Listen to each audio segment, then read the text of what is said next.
Welcome to my channel, and today we're going to be painting trees in the mist. It's foggy, it's misty, and it's beautiful outside, so why not paint the trees?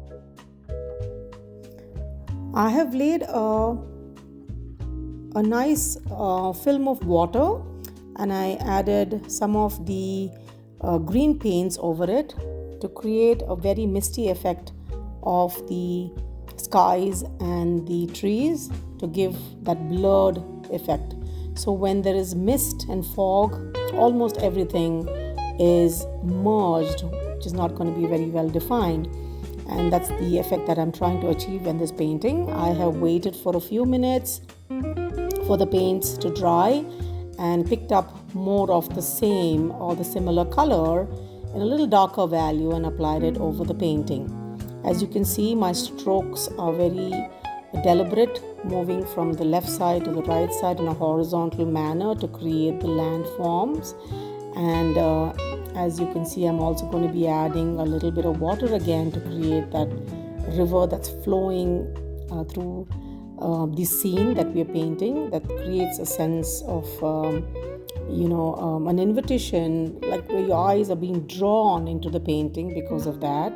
And the right side has the tree, which is large, which matches the rule of the 1/3 that we always have to follow. It creates attraction in the painting.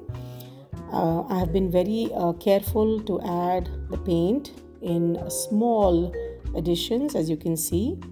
Again, the strokes are the same. I've used a number size 6 brush and then carefully stroking it again to create the landforms.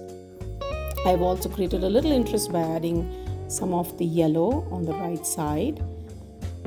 Waiting again before I add some of the grass and some of the mud along the river.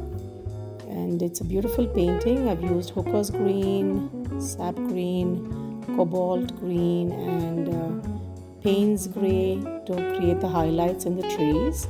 Remember that the distant trees are going to be more hazy. The ones that are going to be closer will have more details.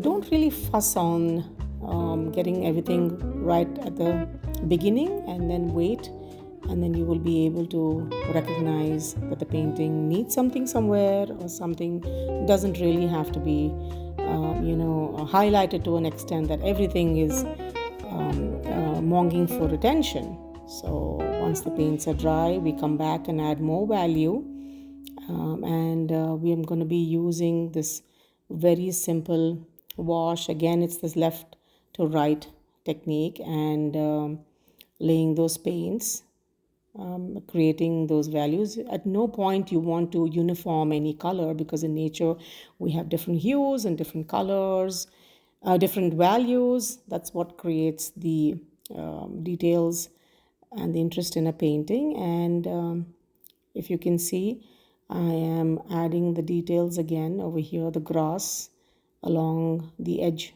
of the water.